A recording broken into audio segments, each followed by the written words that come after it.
So I have a lot of fan-made Pokemon designs. Like a lot. Like I surrounded my desk in a hazardous amount of papers for a week because of this video a lot. And that's because every summerish, I decided to start a project where I make a massive amount of Pokemon designs to create an entire region. And you may be asking if I finished any of them. No. The answer is no. If the answer was yes, this video would be titled, I'm making my 5th multiverse, I am the master of productivity, I am better than you. Instead, I'm the master of being a house leech, so I might as well almost do it.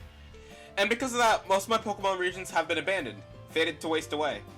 So I wanted to at least temporarily revive some of my ideas from the Passion Project graveyard, and draw 3 of my forgotten Pokemon ideas. Hey, this is Vilas Red, and I redesigned my forgotten Pokemon.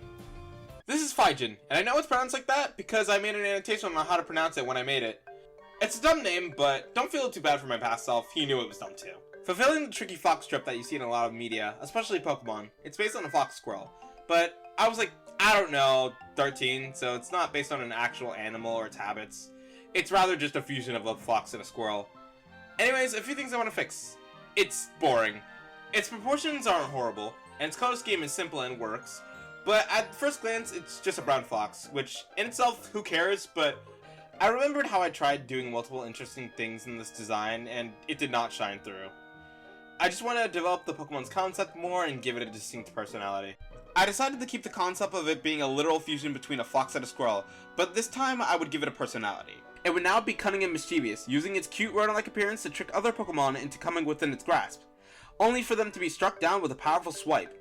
But right now I'm just trying to get it to look like a fox-squirrel hybrid, so it currently just looks like a crackhead. I tried making it cuter, enlarging the head and the eyes, then adding tufts of hair to add some detail, but the design still felt pretty uninspired. So I messed around, and after drawing enough messy hair, I had an idea. I'm now making this Pokemon bipedal, going for a beggar or a humbly dressed witch character in a story that tests the protagonist's goodwill. Also, it was a little bit inspired by werewolves and druids.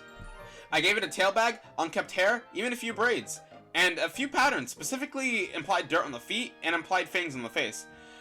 By the way, I made their eyes big and yellow to mimic a particular trope I like, where a character has a totally blacked out face, but yellow glowing eyes. Specifically, Black Mage probably. You know, mages and stuff. It has the colors of the original Pokemon, but with some more variation, and I added a little bit of red to the orange because I wanted to adapt its typing to its new personality. This is Rusine, the beggar Pokemon. It comes off as a polite creature, but if you treat Rusine with even a moderate amount of disrespect, it will ensure you pay dearly. One swipe of its claw is enough to break bone. It's fast with middling defenses, and particularly small, but it has the potential to be very powerful, with its ability contrary and its move pool. Learning moves like Superpower, Overheat, Helping Hand, After You, and Play Rough. I wanted this Pokemon to be more of a support Pokemon, but if you ignore it for too long, you might regret it. In early high school, I made this region that was going to be, in short, a rediscovered island with leftover structures and tools from a long-gone human civilization where Pokemon now ruled. And that fact would be reflected in the Pokemon. Brambu was going to be the early bug type of the region, but I wanted to focus on its evolution, Alakun. While Brambu is this caterpillar that makes itself comfortable in shells of metal material, Alakun is the gooey inside of Brambu's chrysalis that was released before it could properly evolve. Things I want to adjust are, while I gave Brambu a decent amount of thought, Alakun was more of a napkin note afterthought, which is a shame because I really like its personality and its shape. It was grumpy and irate because it was interrupted mid-transformation, so now it has to live in the world as an unfinished pile of goo. I began with molding its head into a cocoon-like shape, and giving it Choo-Choo-like proportions from the Legend of Zelda games, which I felt matched well with the body of the original. I wrapped its body in huge metal wires that were tied into a giant knot in the middle for depth. Then I added accessories to the upper body, notably thorns on the wires to make the Pokemon look less approachable, and antennae to give it a butterfly-ish feel, almost like it's halfway between its evolution. Also, small earmuffs for headphones, kinda like it wants to silence everything around it. Although the Pokemon looked a little bit too intimidating for my liking, so I decided to change the body up a bit by opening up the shell it had and giving it a tail, which made it appear like it was walking around in the leftovers of its cocoon. I made the antennae bigger and finished detailing the part of the wires that covered the lower tail. After coloring it once, I thought the closed Muppet-type mouth didn't read too well, so I detached it from the bottom of its head. Its wires are black, its body is gooey green, and a few of its appendages are bold orange to represent copper and electrical wires and like rusted iron wires. This is Disalloy, the Awoken Pokemon. This Pokemon is an evolution of its previous form that was forced out of its tough cocoon by outside forces. And it, as a result, is extremely grumpy, more often than not refusing to communicate with humans or even Pokemon. Despite its background, it doesn't have much trouble waking up early, with its abilities Early Bird and Insomnia.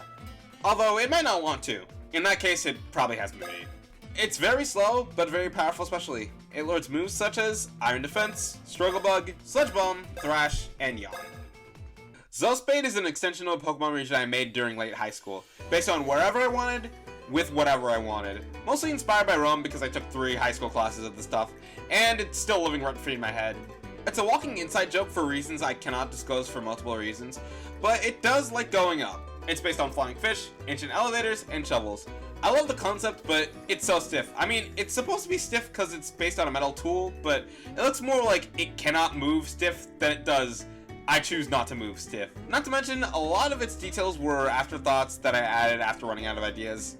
I gave it a hat because I was bored. The original body shape wasn't so bad, so I used it as a base, but loosened up a little bit. The face was easy, the eyes were easy, but the main problem was the fins. You see, this time around, I didn't want to make the frontal fins into the shovel. I wanted to have a top and bottom fin that would have a formation of some sort of biplane or parachute that I could glide on. The angle wasn't making it much easy either. It was super difficult to make the top fin look like a shovel head and read as a dorsal fin without looking pasted on, which I ultimately resolved by forming it into a biker-esque helmet. I gave it some mid-body fins that it could also glide on, but there was too much detail in the body, so I shortened them, especially the ones in the middle, and created bigger winged fins on the sides of the helmet-like structure. While coloring, I tried using IRL flying fish colors. A little bit of light blue, a little bit of light red, which looked awesome, but I wanted to change its typing from water flying to ground flying, so I changed the blue to brown. It would definitely work well as a shiny color though. This is Zellspade, the Terrawing Pokemon. They travel in packs soaring over thick mud and swamp water to catch prey. Although they aren't picky about the environment they choose to live in, they can live anywhere with even the smallest amounts of moisture, even on land for long periods. And I skipped over this in the time lapse, but instead of elevator wheels, they are now based on Velarium, huge curtains draping over Roman Colosseums to protect the audience from weather and heat. So to make this clear, it has the abilities Cloud9 with the addition to Earth Eater and Arena Trap. Its stats are sort of middling now, but it's pretty fast, has a decent amount of health, and can do a decent amount of damage.